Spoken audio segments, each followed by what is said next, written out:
اعوذ باللہ السمیع العلیم من الشیطان الرجیم من حمزہ ونفخہ ونفثہ۔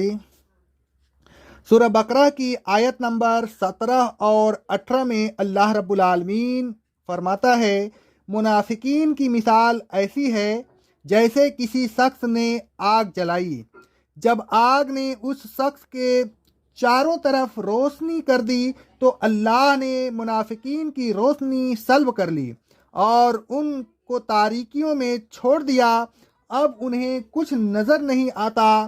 ان کی حالت ایسی ہے گویا وہ بہرے ہیں، گونگے ہیں اور اندھے ہیں، کیونکہ رہنمائی حاصل کرنے کے یہی 3 ذرائع ہیں: سننا، بولنا اور دیکھنا، اور یہ ان تینوں ذرائع سے محروم ہو چکے ہیں، لہذا یہ کسی حالت میں بھی سیدھے راستہ کی طرف نہیں لوٹ سکتے۔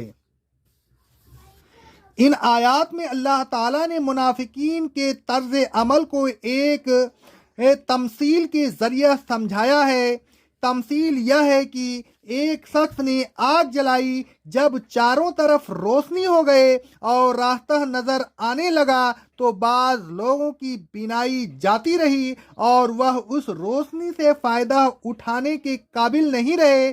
اس میں روشنی کا کوئی قصور نہیں، اس کا تو فیض عام ہے، قصور تو اس کا ہے جو نابینا ہے، کیونکہ وہ اپنی روشنی سے محروم ہے، لہذا وہ باہر کی روشنی سے فائدہ نہیں اٹھا سکتے۔ اس تمثیل میں اسلام کو آگ کی روشنی سے تشبیہ دی گئی ہے۔ آگ جلانے والے سے مراد رسول اللہ صلی اللہ علیہ وسلم ہیں، روشنی سے مراد نور ہدایت ہے، تاریکی سے مراد گمراہی ہے، بینائی سے مراد قلب کی بینائی ہے اور فطری صلاحیت ہے۔ اللہ تعالیٰ کے بینائی لے جانے سے مراد یہ ہے کہ حسد اور ہر دھرمی کے نتیجہ میں جو کہ اللہ تعالیٰ کی طرف سے مقرر ہے، ان کی بینائی بعض قبول حق کی فطری صلاحیت جاتی رہی۔ جب رسول اللہ صلی اللہ علیہ وسلم نے اسلام کو پیش کیا اور نور اسلام سے تمام عالم جگمگا اٹھا اور اس کی روشنی میں صراط مستقیم پر چلنا آسان ہو گیا، تو منافقین نے حسد کیا ہر دھرمی کی، جس کے نتیجہ میں وہ تھوڑی بہت فطری صلاحیت اور بینائی جو ان کے قلوب میں تھی ضائع ہو گئیں۔ جس طرح خوب روشنی کی موجودگی میں اگر کسی شخص کی آنکھ کی بینائی جاتی رہے تو باوجود روشنی کے اسے راستہ نظر نہیں آئے گا، بالکل اسی طرح جب اسلام کی روشنی سے پورا عالم جگمگا رہا ہو تو اس شخص کو اس روشنی سے کوئی فائدہ حاصل نہیں ہوگا جس کے دل کی بینائی جاتی رہی ہو۔ منافقین نے حسد کی وجہ سے اپنی فطری صلاحیت کو ضائع کر دیا، ان کا دل اندھا ہو گیا، اب وہ اسلام کی روشنی سے کسی قسم کا فائدہ حاصل نہیں کر سکتے، صراط مستقیم انہیں نظر نہیں آتا، وہ گمراہی میں بھٹک رہے ہیں۔ اس میں اسلام کا کوئی قصور نہیں بلکہ ان کا اپنا قصور ہے کہ انہوں نے حسد کی وجہ سے اپنے دل کی بینائی کو، جس کی صراط مستقیم پر چلنے کے لیے بڑی ضرورت تھی، زائل و بیکار کر دیا ہے۔ جب دل اندھا ہو جاتا ہے تو نہ عبرت ہوتی ہے و نہ نصیحت، انسان گمراہی میں پڑا رہتا ہے۔ اللہ رب العالمین فرماتا ہے سورہ حج کی آیت نمبر 46 میں، بات دراصل یہ ہے کہ آنکھیں اندھی نہیں ہوتی بلکہ وہ دل اندھے ہوتے ہیں جو سینوں میں ہیں۔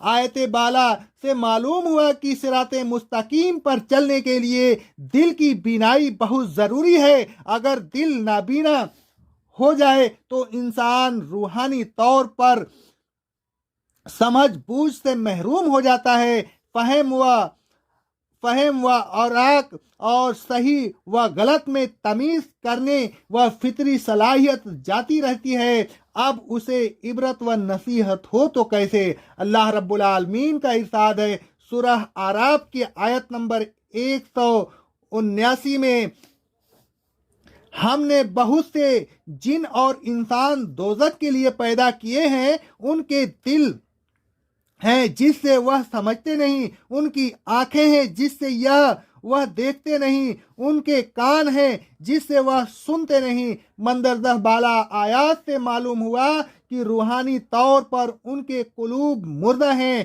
ان کی آنکھیں اور ان کے کان بیکار ہیں، یعنی ان کے دل صلاحیت کی روشنی سے محروم ہیں۔ ان کی بدعمالی اور ہٹ دھرمی کی وجہ سے اللہ تعالیٰ نے ان کے فہم و اوراق کو چھین لیا ہے، ان کے دلوں پر مہر لگا دی ہے، لہذا انہیں ہدایت نصیب ہو تو کیسے؟ راستہ پر چلنے کے لیے دو روشنیوں کی ضرورت ہوتی ہے، ایک آنکھ کی روشنی، دوسرے باہر کی روشنی۔ اگر ان دونوں روشنیوں میں سے کوئی سی بھی ایک روشنی نہ ہو تو راستہ نظر نہ آئے گا۔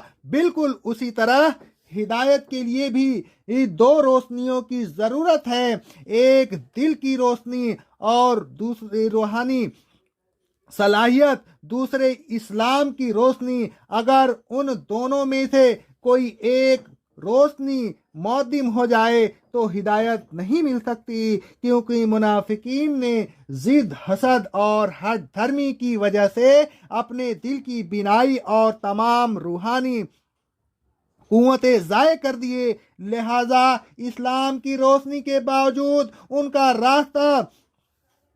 راہ راست پر آ جانا بہت دشوار ہے۔ ان لوگوں کی مثال اس شخص کی سی ہے جو بہرا بھی ہو، گونگا بھی ہو اور اندھا بھی ہو۔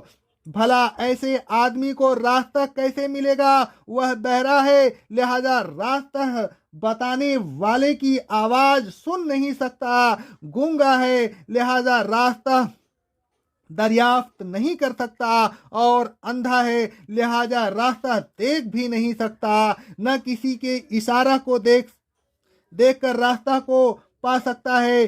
صحیح راستہ پر چلنے کے لیے 3 ذرائع ہو سکتے ہیں، وہ تینوں ذرائع معدم ہیں، لہذا ایسے آدمی کا